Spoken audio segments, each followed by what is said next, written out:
नमस्कार, मी आहे अल्पना जाधव, इन्शुरन्स आणि इन्व्हेस्टमेंट ॲडवायझर.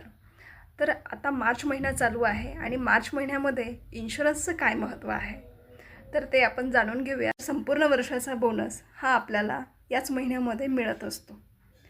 तिसरा फायदा की तुम्हाला तुमचं जे वय आहे ते 1 वर्ष कमी करता येतं. तर ते कसं? तर तुम्ही जी पॉलिसीची तारीख घेणार आहात, तर ती तुम्हाला मागच्या वर्षीची तारीख घेता येते. बॅक डेट घेऊन तुमचं वय हे 1 वर्ष कमी गणलं जातं आणि त्यामुळे तुम्हाला पॉलिसीचा फायदा होतो.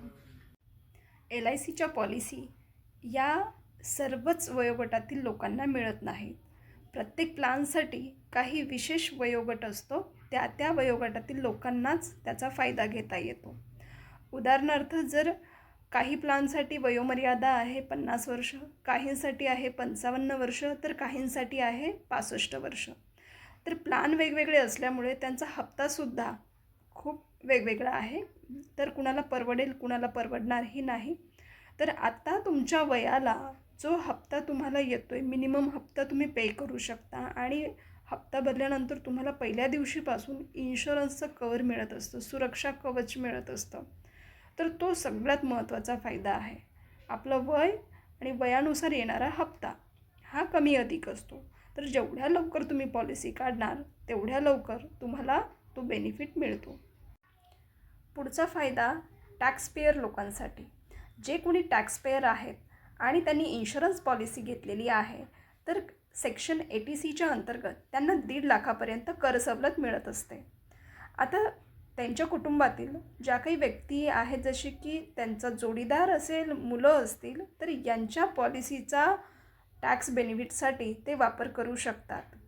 जर महिला असेल तर तीसुद्धा तिच्या पतीच्या पॉलिसीचा टॅक्स बेनिफिटसाठी वापर करू शकते, जर तिचा पती हा स्वतः टॅक्स बेनिफिट घेणार नसेल तर, किंवा तो गव्हर्मेंट एम्प्लॉई किंवा टॅक्सपेयर नसेल तर. म्हणजे तिच्यावरती जर अवलंबून असतील तरच हा बेनिफिट महिला घेऊ शकते. आणि जर कमावणारा पुरुष आहे, टॅक्सपेयर पुरुष आहे, तर तो आपल्यावरती अवलंबून असणाऱ्या आपल्या पत्नीचा आणि आपल्या मुलांचा, त्यांच्या पॉलिसीचा फायदा तो त्यांच्या टॅक्स बेनिफिटसाठी घेऊ शकतो.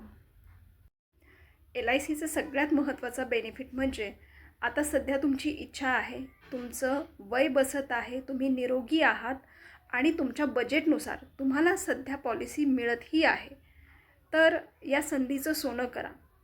वर्षभर आपण कुठलाही निर्णय घेतलेला नाही आहे, तर ही शेवटची संधी समजून या महिन्यामध्ये पॉलिसी पूर्ण करा. कदाचित भविष्यामध्ये तुमच्याकडे पैसाही असेल, इच्छाही असेल, मात्र तुम्ही निरोगी नसाल, तर LICचा कुठलाही प्लॅन तुम्हाला मिळणार नाही. तर आज प्लॅन मिळतो आहे, आज पॉलिसी मिळते, तर घेऊन टाका. अन्न, वस्त्र, निवारा या जशा आपल्या मूलभूत गरजा आहेत, तसंच इन्शुरन्ससुद्धा आपली मूलभूत गरज आहे. कारण आपलं कुटुंब आपल्यावरती अवलंबून असतं.